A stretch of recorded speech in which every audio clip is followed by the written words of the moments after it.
नमस्कार मित्रांनो, R S अकॅडमीमध्ये आपल्या सर्वांचं या ठिकाणी सहर्ष स्वागत आहे. बऱ्याच विद्यार्थ्यांचे या ठिकाणी मला कॉल मेसेजेस येत आहेत की उद्यापासून सर जिल्हा न्यायालयाची लिपिक पदाची मुलाखत आहे आणि या मुलाखतीच्या संदर्भानं नेमके कोणते प्रश्न विचारले जातील. खरं सांगायचं तर आत्ता या मुलांच्याकडे वेळ खूप कमी आहे, कारण उद्यापासून या मुलांची मुलाखत सुरू होत आहे आणि काही जणांची उद्या किंवा परवा या दरम्यान मुलाखत आहे. म्हणजे हा कमी वेळ आहे, परंतु मी काही मुलांना अगोदरच सांगितलं होतं की ज्या वेळेला टायपिंग स्किलसाठी जे विद्यार्थी पात्र झाले होते लेखी परीक्षेच्या नंतर, तर त्यांना मी त्यावेळेस सांगितलं होतं की तुम्ही हळूहळू इंटरव्ह्यूची तयारीसुद्धा करा. परंतु मुलं गाफील राहिली. त्यांच्या मनामध्ये शंका होती की आपलं नाव लागेल न लागेल. परंतु ज्या मुलांची नावं लागलेली आहेत ती मुलं आता मुलाखतीसाठी पात्र झालेली आहेत आणि मग आता आपल्याकडे वेळ कमी आहे आणि मुलाखतीमध्ये सांगायच्या गोष्टी भरपूर असतात, परंतु आपल्याकडे वेळ कमी आहे. त्यामुळं नेमक्या कोणत्या गोष्टी आपल्याला बेसिकपणे माहीत असणं आवश्यक आहे याची माहिती मी तुम्हाला या व्हिडिओच्या माध्यमातून देणार आहे. व्हिडिओ थोडासा मोठा होईल, कारण काही पार्टमध्ये डिवाईड करण्यापेक्षा वेळ कमी आहे आपल्याकडे आणि म्हणून सगळ्या विद्यार्थ्यांना सगळ्या गोष्टी कळाव्या म्हणून मी काय करत आहे, ज्या काही गोष्टी तुमच्या मुलाखतीसाठी विचारल्या जाणार आहेत किंवा मुलाखत देताना कोणत्या गोष्टींचा अतिशय काळजीपूर्वक विचार आपल्याला करायचा आहे ते मी या व्हिडिओच्या माध्यमातून तुम्हाला काय करणार आहे, सांगणार आहे. आता त्याच्यामध्ये पहिल्यांदा आपल्याला एक मनामध्ये भीती असते की मुलाखतीला मी जर गेलो तर तिथं नेमकं आतमध्ये पॅनल कुठं असेल, कुठं बसलेलं असेल, आपल्याला कळेल का? कारण आपल्यावरती दडपण असतं आणि मग आपण एकदम त्या न्यायाधीशांच्या जिथं ते पॅनल बसलेलं असतं त्याच्या दरवाजाजवळ गेलो की आपल्याला भीती वाटते की नेमकं कोणत्या ठिकाणी ते बसलेले असतील आणि मग आपल्यावरती प्रेशर क्रिएट होतं आणि त्याच्यामध्ये आत येऊ का वगैरे या सगळ्या गोष्टी राहून जातात. तर त्यासाठी सगळ्यात महत्त्वाची गोष्ट तुम्हाला काय करायची आहे की तुम्ही त्या न्यायालयामध्ये गेल्यानंतर तिथं जे काही शिपाई असतात ते शिपाई तुम्हाला कोऑपरेट करत असतात. त्यांना तुम्ही विचारायचं की आता तुम्ही सकाळी जाणार, सकाळी डॉक्युमेंट व्हेरिफिकेशन तुमचं होणार. सगळ्यात महत्त्वाची गोष्ट की जे डॉक्युमेंट व्हेरिफिकेशन तुम्ही अगोदर केलेलं आहे तेच डॉक्युमेंट घेऊन तुम्ही त्या ठिकाणी जायचं आहे आणि जाताना तुमची सर्व फाईल आणि तुमची सर्व डॉक्युमेंट सोबत घेऊन जा, कारण तुम्ही पर जिल्ह्यामध्ये जाणार आहे आणि तिथं गेल्यानंतर एखादं डॉक्युमेंट जर नसेल तर तुम्ही तिथूनच तुम्हाला बाहेर काढतील. त्यामुळं ते डॉक्युमेंट घेऊन जा आणि जे तुम्हाला चारित्र्य प्रमाणपत्राचं सांगितलेलं आहे ते प्रमाणपत्र नेत असताना अशा 2 व्यक्तींचं प्रमाणपत्र तुम्ही न्यायचं. तुम्ही ते ऑलरेडी टायपिंग स्किलच्या अगोदर जे तुमचं डॉक्युमेंट व्हेरिफिकेशन झालेलं आहे त्यावेळेला मागितलं आहे का नाही मला माहीत नाही, परंतु जर मागितलं नसेल तर आता जे तुम्ही नेणार आहे सर्टिफिकेट, तर त्या सर्टिफिकेटवरती ज्या 2 लोकांचं ते सर्टिफिकेट तुम्ही नेणार आहे त्या लोकांची त्याच्यावरती सही आणि शिक्का असणं आवश्यक आहे. जर तुम्ही फक्त सही नेली तर ती तिथं ग्राह्य धरलं जात नाही, त्याच्यावरती तुम्हाला शिक्काच लागतो. म्हणजे फॉर एक्झाम्पल सांगायचं झालं तर जर तुम्ही पोलीस पाटलाचं प्रमाणपत्र घेऊन गेला किंवा सरपंच प्रमाणपत्र घेऊन गेला तर सरपंच किंवा पोलीस पाटील यांचा शिक्का तिथं असणं अपेक्षित आहे. कुठल्याही व्यक्तीचं घेऊन जावं, परंतु त्या व्यक्तीचा शिक्का त्या प्रमाणपत्रावरती असणं आवश्यक आहे आणि ते प्रमाणपत्र नेत असताना जे की जिल्हा न्यायालयाचं फॉर्मॅटमध्ये जे प्रमाणपत्र दिलेलं आहे तेच प्रमाणपत्र तुम्ही घेऊन जायचं आहे. तुम्ही स्वतः कुठलं प्रमाणपत्र तयार करायचं नाही. जिल्हा न्यायालयानं जे काही त्यांच्या फॉर्मॅटमध्ये दिलेलं आहे, आपल्या ग्रुपवरती सुद्धा तो फॉर्मॅट आपण दिलेला आहे, तर तो फॉर्मॅट घेऊन त्याच्यावरती ते भरून संबंधित व्यक्तीचा आपण काय करायचं आहे, शिक्का घ्यायचा आहे. ही गोष्ट पहिल्यांदा तुम्ही लक्षात ठेवा. त्याच्यानंतर काय करायचं आहे, मी तुम्हाला मगाशी सांगितलं की मुलाखतीला जाण्या अगोदर तुम्हाला पॅनेलची भीती असते आणि मग आतमध्ये कसं असेल, कारण आपल्याला सांगितलं जातं इंटरव्ह्यूमध्ये की तुम्ही आत येऊ का. सगळ्यात महत्त्वाची गोष्ट की आत येऊ का विचारायचं असतं, कारण तिथं गेल्यानंतर कितीही म्हणजे ज्याला काय म्हणतो आपण की परिपूर्ण तयारी करून गेलेला विद्यार्थीसुद्धा तिथे जाऊन घाबरतो, कारण या परिस्थिती हँडल करता येत नाही. आणि म्हणून त्याच्यासाठीच मी तुम्हाला सांगतो की तिथं गेल्यानंतर तुम्ही काय करायचं आहे की तिथले जे शिपाई असतात त्या शिपायांची भेट घ्यायची आहे. त्यांना व्यवस्थित विचारायचं की आत गेल्यानंतर पॅनल नेमकं कोणत्या बाजूला बसलेलं आहे, डाव्या बाजूला बसलेला आहे की उजव्या बाजूला बसलेला आहे, हे तुम्ही स्वतः जाऊन विचारा. काही वेळेला काही जिल्हा न्यायालयामध्ये ते स्वतः तुम्हाला अगोदर सांगतात. ज्यावेळेस एखादा विद्यार्थी आतमध्ये इंटरव्ह्यूसाठी गेलेला असतो, त्यावेळेला त्याच्या बाहेर एक खुर्ची ठेवलेली असते त्या रूमच्या, आणि तिथं तुम्हाला बोलवून घेतलं जातं. म्हणजे असं नंबराने एक एक एक विद्यार्थी एक आतमध्ये गेला असेल तर त्याच्या पाठीमागचा विद्यार्थी अगोदर बोलवून घेतात. आणि त्यावेळेला काही जिल्हा न्यायालयामध्ये तुम्हाला जे शिपाई असतात ते सांगत असतात की आतमध्ये कशा पद्धतीची व्यवस्था आहे. आणि जर ती काही म्हणजे काही जिल्हा न्यायालयामध्ये सांगत नसतील तर तुम्ही तिथे अगोदर जावा, तिथल्या शिपायांना विचारा की कशा पद्धतीनं बैठक व्यवस्था आहे वगैरे, तर ते तुम्हाला काय करतील, कोऑपरेट नक्कीच करतील. ही झाली पहिली गोष्ट. म्हणजे ते विचारल्याच्या नंतर थोडंसं तुमच्यावरचं प्रेशर कमी होईल. आणि मग सगळ्यात महत्त्वाची गोष्ट की तुम्ही म्हणजे ज्याला काय म्हणतो आपण, आत येऊ का, आत येऊ का, मी आय कम इन सर वगैरे ह्या गोष्टी विचारल्याशिवाय आत प्रवेश करायचा नाही. दुसरी गोष्ट, आतमध्ये गेल्यानंतर आता काही जिल्हा न्यायालयांमध्ये मी जी की शिपाईची परीक्षा झाली त्याच्यामध्ये काय असतं की विद्यार्थी संख्या भरपूर होती शिपायांची. तशाच पद्धतीनं लिपिकसाठी सुद्धा आता मुलं असणार आहेत. म्हणजे त्या तुलनेत जास्त नसली तरी पण जे काही पॅनेलमधले व्यक्ती आहेत ते पॅनेलमधले व्यक्ती सकाळी खूप म्हणजे ज्याला आपण काय म्हणतो की फ्रेश असतात. आणि फ्रेश असल्यामुळे ती तुम्हाला समोर बोलवून घेतात, म्हणजे बसतात, चांगल्या चांगल्या पद्धतीचे प्रश्न तुम्हाला विचारतात सकाळच्या स्तरामध्ये. परंतु नंतर त्यांना पण जसं बोर व्हायला लागतं, कंटाळायला लागतो, तसं ते मुलाखत पळवण्याच्या मागे लागतात. आणि म्हणून काही वेळेला आता मी शिपायाच्या वेळेला बघितले की काही जणांचे जे इंटरव्ह्यू आहेत ते इंटरव्ह्यू विद्यार्थ्याला खुर्चीवरती बसून अजिबात घेतलेले नाहीत. जर कोल्हापूर जिल्हा न्यायालयाचा जर विचार केला तर कोल्हापूर जिल्हा न्यायालयामध्ये विद्यार्थ्यांची मुलाखत ही उभा राहूनच घेतलेली आहे. म्हणजे त्या विद्यार्थ्याला बसायला अजिबात सांगितलेलं नव्हतं. म्हणजे इतक्या मोठ्या प्रमाणात विद्यार्थी होते की त्यांना ते आत आल्यानंतर मग ते विचारणार की सर, ते म्हणणार की बसा, मग हे खुर्चीत बसणार, आणि याच्यामध्ये वेळ जास्त जात होता.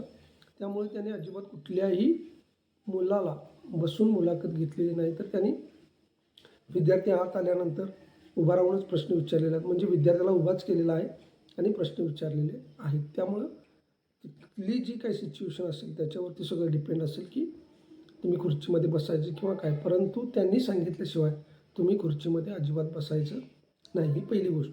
तुम्ही आतमध्ये गेला आणि जर तुम्हाला तुम्ही विचारलं की sir me I come in sir किंवा आत येऊ का सर, तर ते या म्हणतील. तुम्ही जायचे, तिथं उभं राहायचं.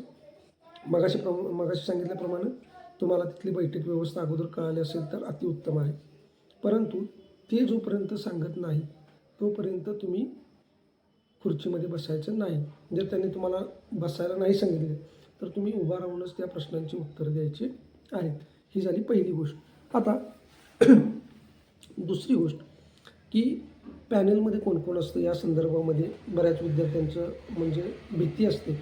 तर पॅनेलमध्ये जे जिल्हा न्यायालयाचे प्रमुख न्यायाधीश असतात ते असतातच, 100% ते असतात. त्याच्यानंतर जे काही सहाय्यक न्यायाधीश आहेत तिथले जे की जाणकार आहेत, असे अजून 3 व्यक्ती असतात. म्हणजे 4 जणांचं पॅनेल असतं. आणि त्याच्यामध्ये एक किंवा 2 महिला असतात आणि 1-2 पुरुष असतात. अशा पद्धतीनं ते मिक्स पॅनेल असतं.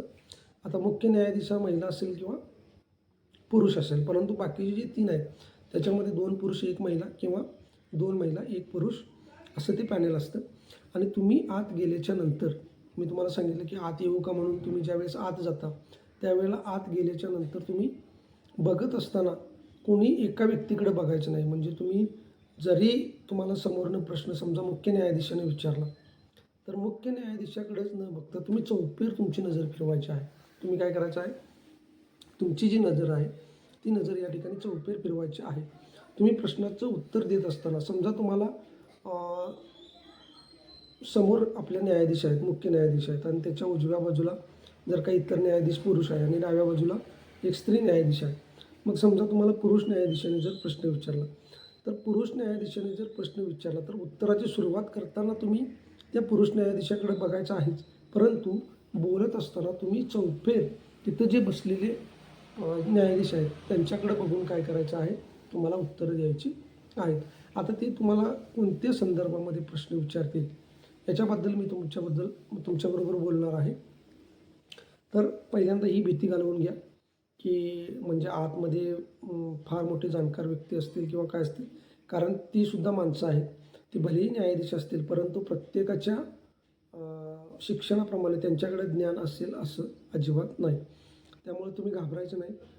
एकदम बिनधास्तपणे काय करायचं, मुलाखतीला सामोरं जायचं. तुम्ही जर अगोदरच घाबरला तर इंटरव्ह्यूमध्ये तुम्ही बॅकफूटवर येण्याची शक्यता असते. म्हणून काय करायचं आहे, तुम्ही जातानाच एकदम बिनधास्त जायचं. जे काय होईल ते होईल. 100% द्यायचा तुम्ही प्रयत्न करा. निश्चितपणे तुम्हाला त्यात यश येतं. तुम्ही ट्राय करून बघा. जर तुम्ही पॉझिटिव्ह वेने तिथे गेला तर तुमचा जो काही इंटरव्ह्यू आहे किंवा जी मुलाखत आहे ती चांगलीच होते. परंतु तुम्ही अगोदरच जर घाबरला असला तर आतमध्ये गेल्यानंतर तुम्हाला अजून प्रेशर येतं आणि मग तुम्हाला घाम वगैरे येणं, ह्या सगळ्या गोष्टी होतात किंवा काही जणांना बोलता येत नाही. त्यामुळे घाबरायचं नाही. जे काय होईल ते होईल. अजिबात घाबरायचं नाही. पॉझिटिव्ह वेने या ठिकाणी जायचं. मी बऱ्याच मुलांना सांगतो की घाबरायचं नाही, परंतु तरीसुद्धा ती मुलं घाबरतात. याचं कारण काय, की उगाच विनाकारण ज्या गोष्टी तिथं घडणार नाहीत त्या गोष्टीचं सुद्धा काय करत असतात, ते विचार करत असतात. तर असं काही नाही. ते तुम्हाला एकदम सिंपल प्रश्न विचारतात आणि त्याला अजिबात घाबरायची गरज नाही. आणि ते प्रश्न विचारत असताना कोणत्या घटकावर विचारतात हे मी तुम्हाला सांगणार आहे. त्या संदर्भात तुमच्याकडे कोणती माहिती असणं आवश्यक आहे हे आता आपण काय करूया, ह्या व्हिडिओच्या माध्यमातून बघूया. तुम्हाला आता मी सांगितलं की आत गेल्यानंतर कशा पद्धतीने हे करायचं आहे किंवा पॅनल कोण असेल, पॅनलमध्ये कोण कोण असतील.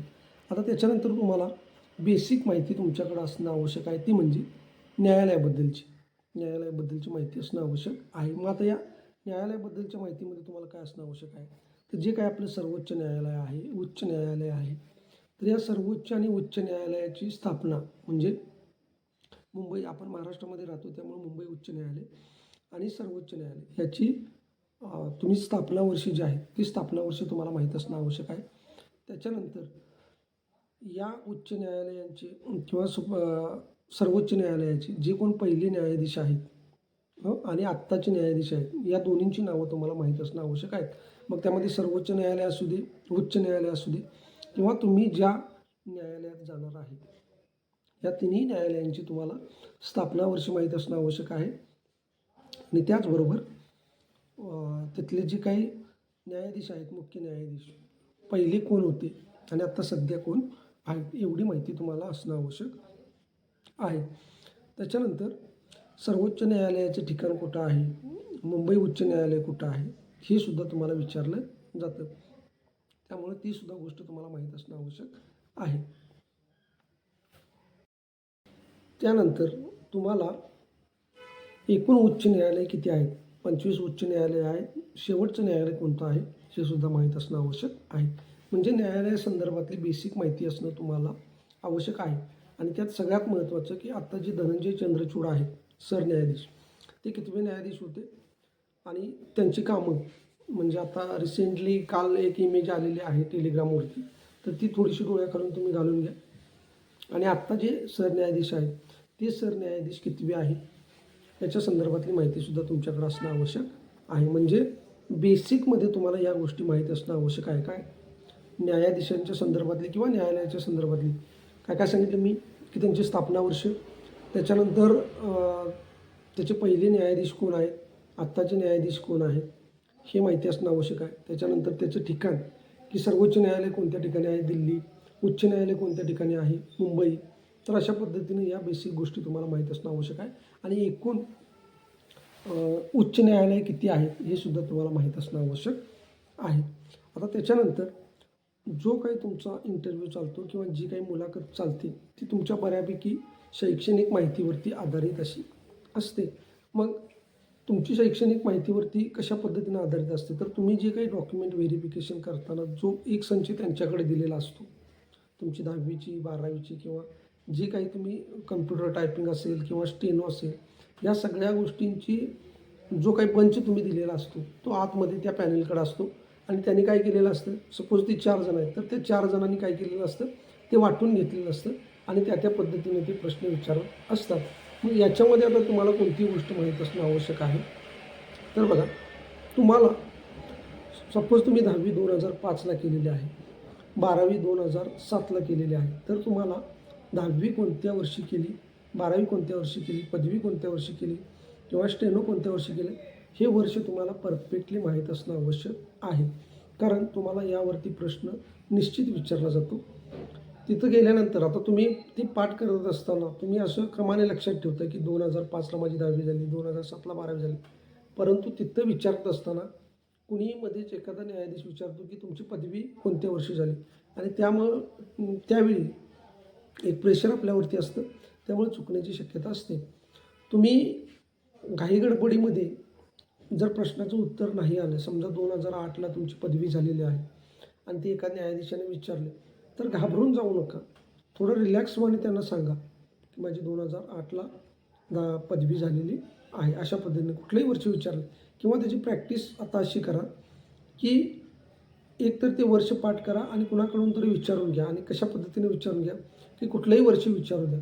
अगोदर पदवीचं विचारू द्या, नंतर 10वीचं विचारू द्या, नंतर 8वीचं विचारू द्या. असं कुठलंही वर्ष कोणत्याही वेळी विचारलं तर तुम्हाला सांगता आलं पाहिजे. ही झाली शैक्षणिक वर्षाबद्दलची माहिती. त्यानंतर सगळ्यात महत्त्वाचं काय असतं की तुमची पदवी झालेली असेल, समजा पदवी झालेली आहे आणि या पदवीमध्ये जे काही शेवटचे तुम्ही जे डॉक्युमेंट व्हेरिफिकेशन करता त्यामध्ये तुम्ही पदवीचे सर्टिफिकेट जोडलेलं असते आणि पदवीच्या शेवटच्या वर्षाचं जे सर्टिफिकेट आहे तर ते सर्टिफिकेट त्यांच्याजवळ असतं आणि त्याच्यावरती विषयांची नावं असतात. मग ते तुम्हाला विचारतात की पदवी तुमची कुठल्या वर्षी झाली, तर 2008ला झाली. मग त्यावेळी कोणते विषय होते, तर तुम्हाला ते विषय या ठिकाणी सांगता आले पाहिजेत. म्हणजे तुमच्या सर्टिफिकेटवरती जे विषय आहेत पदवीचे किंवा जे काही 12वीचे असतील काय असतील, जे शेवटचं जे तुम्ही डॉक्युमेंट हे केलेलं आहे, काय म्हणतो आपण, जोडलेलं आहे. समजा तुम्ही फॉर्म भरताना पदवीपर्यंतचा भरला असेल तर पदवीच्या शेवटच्या वर्षामध्ये तुम्हाला जो काही विषय होते ते विषय तुम्हाला माहीत असणं आवश्यक आहे. त्याच्यानंतर जे काही तुमच्याकडे अतिरिक्त स्किल असेल, समजा तुम्ही टायपिंग केलेलं, टायपिंग तर आहेच तुमचं, परंतु त्याबद्दल त्यानंतर जर तुम्ही स्टेनो केलेलं असेल किंवा कम्प्युटरची माहिती असेल, म्हणजे MSc IT वगैरे असेल, तर या संदर्भामधल्या ज्या काही गोष्टी आहेत त्याच्यावरती तुम्हाला 1-2 प्रश्न विचारले जातात. जर तुम्ही त्याच्यामध्ये घातलं असेल स्टेनो वगैरे, तर या स्टेनोवरती सुद्धा तुम्हाला प्रश्न विचारले जातील. म्हणजे जे काही तुम्हाला माहिती आहे, जर तुम्ही स्टेनो केलेलं असेल तर स्टेनोबद्दल तुम्हाला माहीत असणं आवश्यक आहे. मग लिपिक पदावरती गेल्यानंतर ते तुम्हाला विचारतील की पुढं भविष्यामध्ये तुम्हाला स्टेनो म्हणून काम करायचं आहे का, तर त्यावेळी तुम्ही पॉझिटिव्ह वेने त्या ठिकाणी उत्तर द्यायचं आहे की हो, मला या ठिकाणी म्हणजे अंतर्गत भरती जी काही डिपार्टमेंटल भरती असते त्या अंतर्गत मला कोर्टात पुढच्या पदावरती जायला आवडेल आणि ज्यावेळी स्टेनोची भरती निघेल त्यावेळेला मी निश्चितपणे ट्राय करेन. हे झालं तुमचं अतिरिक्त जे काही म्हणजे स्किल असेल त्याबद्दल. आता ज्या मुलांचं स्टेनो झालेलं आहे त्यांना थोडा जास्त चान्स भेटण्याची शक्यता आहे, कारण की स्टेनोची गरज कोर्टामध्ये असते. त्यामुळं अशा विद्यार्थ्यांना ते घेण्याचं या ठिकाणी काम करत असतात. म्हणजे बाकीच्यांचं झालं नाही म्हणून त्यांना घेणार नाही असं नाही, परंतु त्या तुलनेमध्ये तुमच्याकडे जर एक्स्ट्रा स्किल असतील, जिल्हा न्यायालयामध्ये जास्तीत जास्त या गोष्टी बघितल्या जातात की तुमच्याकडे जास्तीत जास्त स्किल किती आहे. आता यानंतर बघा, यानंतर तुम्हाला जी काही तुमची लिपिकची कामं आहेत, ही लिपिकची कामं तुम्हाला माहीत असणं आवश्यक आहे. त्यामध्ये तुम्हाला विचारलं जातं की लिपिक पदाची कामं कोणकोणती आहेत, तर त्याच्या संदर्भामध्ये तुम्हाला त्या गोष्टी सांगायच्या आहेत. जे काही असेल ते, जर एखादा कोर्टमध्ये कोण तुमचा मित्र वगैरे लिपिक असेल, मैत्रीण असेल तर ते बघा, किंवा यूट्यूबवरती अजून काही व्हिडिओ असतील तर ते बघा. परंतु लिपिकची कामं तुम्हाला माहीत असणं आवश्यक आहे किंवा गुगलवरती सर्च करा कोर्ट लिपिकची कामं, तुम्हाला त्या ठिकाणी ते मिळून जाईल. परंतु तुम्हाला बेसिक त्याची माहिती असणं आवश्यक आहे की कोर्टामध्ये लिपिकला कोणकोणती कामं करावी लागतात. त्याच्यानंतर इतरत्र बघा, जी तुम्ही शैक्षणिक माहिती सांगताय त्याच्यामध्ये एक्स्ट्रा तुम्ही कम्प्युटर सांगितलं किंवा स्टेनो सांगितलं, या गोष्टी ठीक आहे, परंतु त्या ठिकाणी स्पर्धा परीक्षा करतोय किंवा या गोष्टी अजिबात सांगू नका, कारण त्याचा निगेटिव्ह प्रभाव पडतो. जर स्पर्धा परीक्षा तुम्ही करत असाल तर स्पर्धा परीक्षा करणाऱ्या विद्यार्थ्यांच्याकडं अशा दृष्टीनं बघितलं जातं की भविष्यात ही मुलं दुसऱ्या एखाद्या पोस्टसाठी तुम्हाला तिथे विचारतात असते की तुम्ही मग स्पर्धा परीक्षा करताय तर इथं नोकरी, स्पर्धा परीक्षेमध्ये तुम्हाला दुसरीकडे नोकरी लागली तर तुम्ही या नोकरीचं काय करणार. आणि मग त्या ठिकाणी आपली भांबिरी उडण्याची शक्यता असते. आणि जरी तुम्ही असं म्हटलं की नाही सर मी तिकडे सिलेक्शन झाल्यानंतर मी तिकडची नोकरी स्वीकारणार, तर मग ते तुम्हाला आत्ताच या यादीतून कट करतात, कारण त्यांना त्या जागा रिक्त वगैरे ठेवायच्या नसतात, तेवढी प्रोसेस पुन्हा त्यांना करायला आवडत नाही. त्यामुळं ते आत्ताच काय करतात की जे काही गरजू मुलं आहेत अशा गरजू मुलांनाच ती घेत असतात.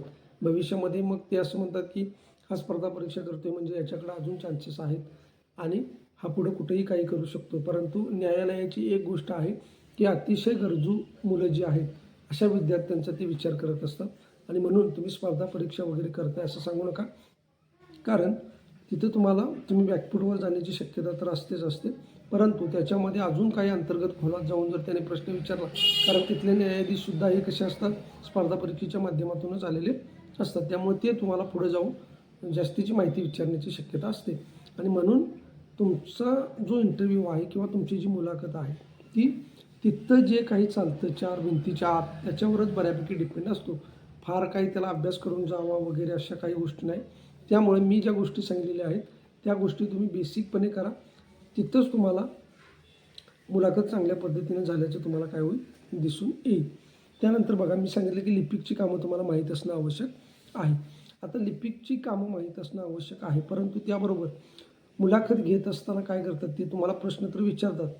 जे प्रश्न मी सांगितलं की न्यायालयाच्या संदर्भामध्ये ज्या काही घडामोडी आहेत, जे आत्ताचे सरन्यायाधीश म्हणून कोणाची नियुक्ती झाली, धनंजय चंद्रचूड कितवे न्यायाधीश होते, त्याच्यानंतर कोण न्यायाधीश आलेले आहेत, त्यांचं नाव काय आहे, ते कितवे आहेत, ही बेसिक माहिती तुम्हाला GKच्या माध्यमातून विचारली जाईल. परंतु एखादी सिच्युएशन तुम्हाला तिथे विचारली जाईल. फॉर एक्झाम्पल जर तुम्हाला विचारलं की एखाद्या वेळेला वरिष्ठ जर तुमच्यावरती ओरडले तर तुम्ही काय करणार, जर तुमची चूक नव्हती तरीसुद्धा ते वरिष्ठ तुम्हाला ओरडलेले आहेत, मग अशा वेळी तुम्ही काय कराल, तर त्यावेळेला आपल्याला पॉझिटिव्ह वेनं उत्तर द्यायचं आहे. म्हणजे कशा पद्धतीने उत्तर द्यायचं आहे की ठीक आहे सर, ते मला ओरडले असतील तर मी अतिशय नम्रपणे त्यांच्याशी चर्चा करेन की माझं काय चुकलेलं आहे, आणि जर माझी चुकी नसतानाही ते मला ओरडले असतील तर मी त्यांना त्यांची चूक आहे ती चांगल्या पद्धतीनं निदर्शनास आणून देईन, किंवा जर माझं चुकलं असेल तर मी पुन्हा अशी चूक होणार नाही याकडे लक्ष देईन आणि तसं त्यांना शब्द देईन. अशा पद्धतीचे प्रश्नसुद्धा तुम्हाला विचारले जाऊ शकतात. त्यामुळे त्याच्यावरती सुद्धा तिथं जो काही प्रश्न विचारतात त्यावरती तुम्ही उत्तर देणं अपेक्षित आहे. परंतु उत्तर हे तुमचं पॉझिटिव्ह आणि कायदेशीर असायला पाहिजे. तुमच्या मनाचं किंवा निगेटिव्ह उत्तर तिथे देता कामा नये. त्याच्यानंतर तुम्हाला कौटुंबिक माहिती विचारली जाते. आता ह्या गोष्टी तुमची शैक्षणिक माहिती किंवा लिपिकची कामं वगैरे ह्या गोष्टी ह्या काय अशाच क्रमाने विचारतील अशा संदर्भामध्ये नाही. परंतु तुमचं नाव वगैरे विचारल्याच्या नंतर, तुमची माहिती विचारल्याच्या नंतर काय मी मगाशी सांगायचं राहून गेलो की ज्यावेळेस तुम्ही आत जाताय त्यावेळेला तुमचं नाव विचारलं जाईल, तुमची स्वतःबद्दलची थोडीशी माहिती तुम्हाला विचारली जाईल, तर ती माहितीसुद्धा तुम्हाला माहीत असणं आवश्यक आहे. आणि ज्यावेळेस तुम्ही कुटुंबाची माहिती तुम्हाला विचारली जाते, तर इथं एक गोष्ट लक्षात ठेवायची की न्यायालयामध्ये मी मगाशीसुद्धा तुम्हाला सांगितलं की जी व्यक्ती गरजू आहे, ज्या व्यक्तीला आता सध्या नोकरीची गरज आहे, ज्या व्यक्तीच्या कुटुंबाचा आर्थिक ज्याला उदरनिर्वाह म्हणतो तो कशावरती चालतो, ह्या सर्वांगाने तिथे विचार केला जातो. आणि म्हणून तुमची फॅमिली किती जरी रिच असेल, किती जरी तुम्ही श्रीमंत कुटुंबातले असाल, तर तिथं तुम्ही अजिबात असं दाखवून द्यायचं नाही की मी खूप मोठ्या म्हणजे फॅमिलीतून बिलॉंग करतो किंवा उच्च कुळातनं मी येतो आहे, असं जर तुम्ही दाखवलं तर तिथंसुद्धा तुम्ही बॅकफूटवर जाण्याची शक्यता असते. त्यामुळे तिथं तुम्हाला जेवढं तुमच्या फॅमिलीबद्दल आर्थिक कमकुवतपणा दाखवता येईल तेवढा दाखवा, जेणेकरून कुटुंबाची जबाबदारी माझ्यावरती कशा पद्धतीनं आहे हे जर तुम्ही सांगायचा त्यांना प्रयत्न केला तर त्यामध्ये तुमचा जास्तीत जास्त विचार केला जाऊ शकतो. त्यामुळे कुटुंबाची माहिती सांगत असताना जरी तुम्हाला भाऊ बहीण कोण असतील तर ते सांगू नका.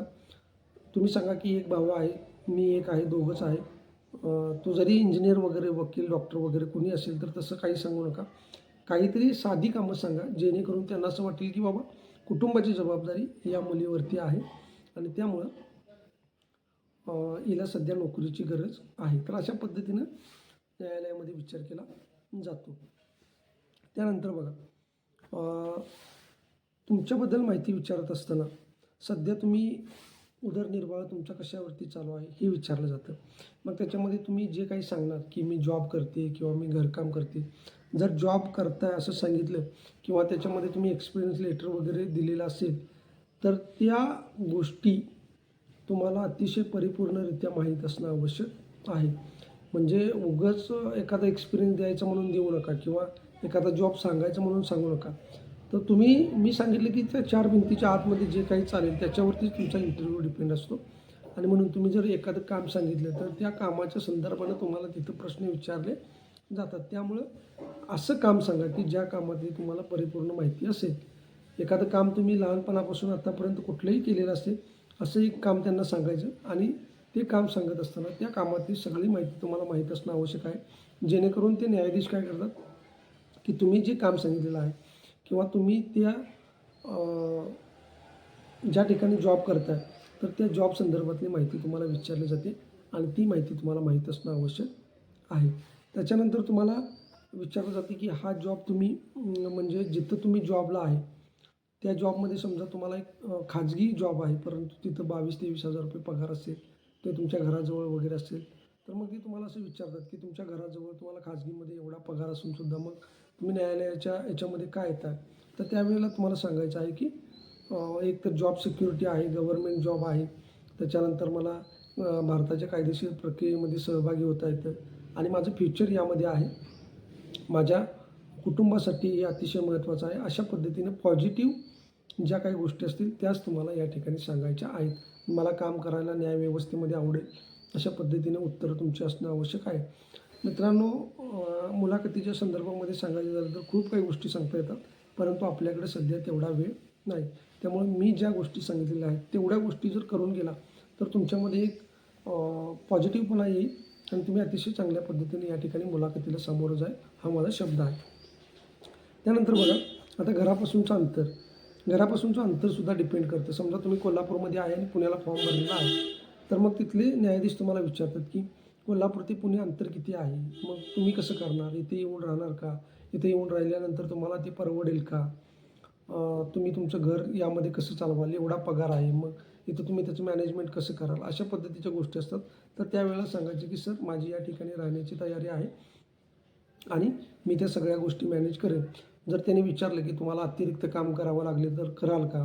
तर त्यावेळेला सुद्धा सांगायचं, की न्यायव्यवस्थेसाठी ज्या काही गोष्टी माझ्याकडनं देण्याचा प्रयत्न करता येईल तेवढा मी देईन. जर मला एखाद्या वेळेस एक्स्ट्रा काम करावं लागलं तर करेन. फक्त तुम्हाला तिथं पॉझिटिव्ह आणि पॉझिटिव्हच बोलायचं आहे, जेणेकरून तुमचा प्रभाव त्या न्यायाधीशांच्यावरती पडला पाहिजे. त्याच्यानंतर बघा काय, दुसरी गोष्ट, की ते अजून विचारतील, की तुमच्या जिल्ह्यामध्ये समजा कोल्हापूर जिल्ह्यातनं तुम्ही होता, तर कोल्हापूरमध्ये जागा होत्या, मग तुम्ही पुण्यालाच फॉर्म का भरला? तर त्यावेळेला तुम्ही जे काही गोष्टी असतील ते सांगायच्या आहेत, की सर इथं भरती होण्याचे माझे चान्सेस खूप आहेत. त्याच्यामध्ये मला माहीत होतं, की जर पुण्यात मी फॉर्म भरला, कोल्हापूरला जागा थोड्या कमी होत्या, पुण्याला जास्त होत्या आणि त्यामुळे इथं भरती होण्याचे चान्सेस माझे जास्त आहेत, म्हणून मी फॉर्म भरलेला आहे.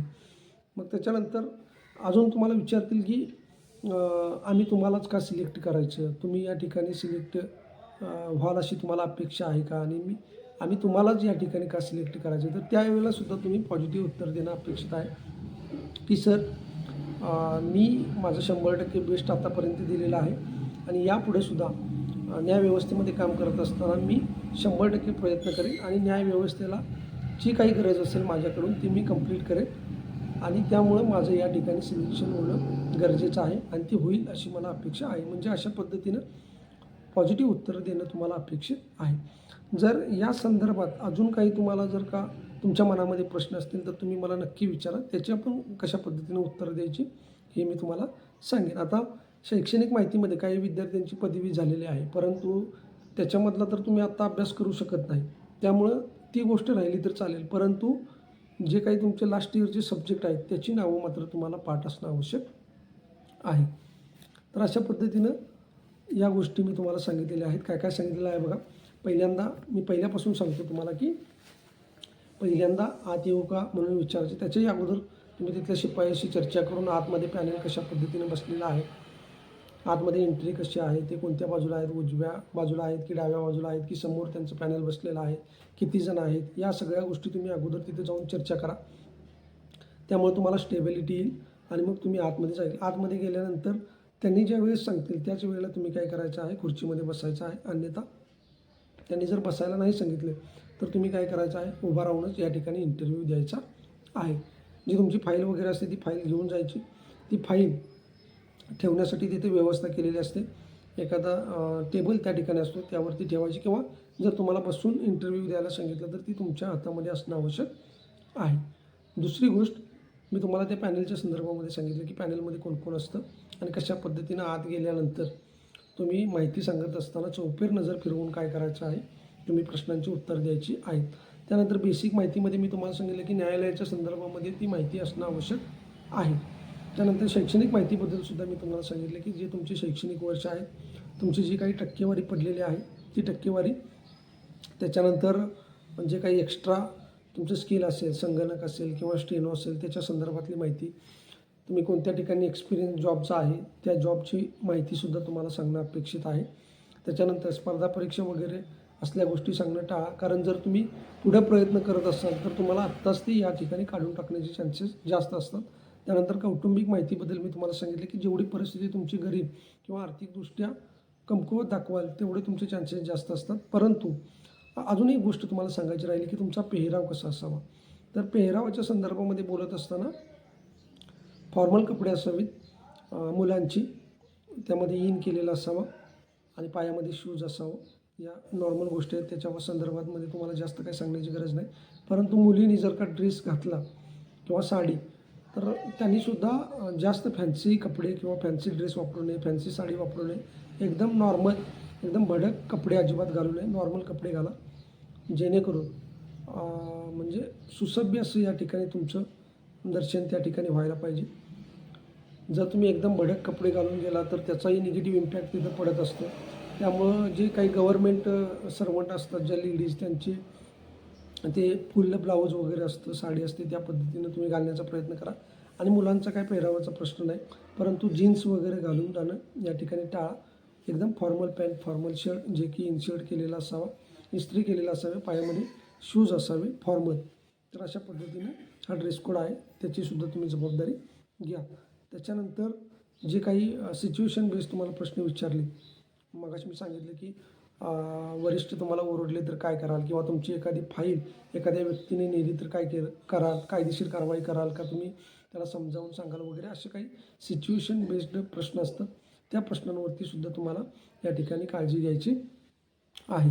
आणि मग जे काही जिल्हा न्यायालयाचं अंतर असेल, तुम्ही इकडेच का आला, त्याच्यानंतर आम्ही तुमचंच सिलेक्शन का करायचं वगैरे वगैरे, या सगळ्या गोष्टी आहेत.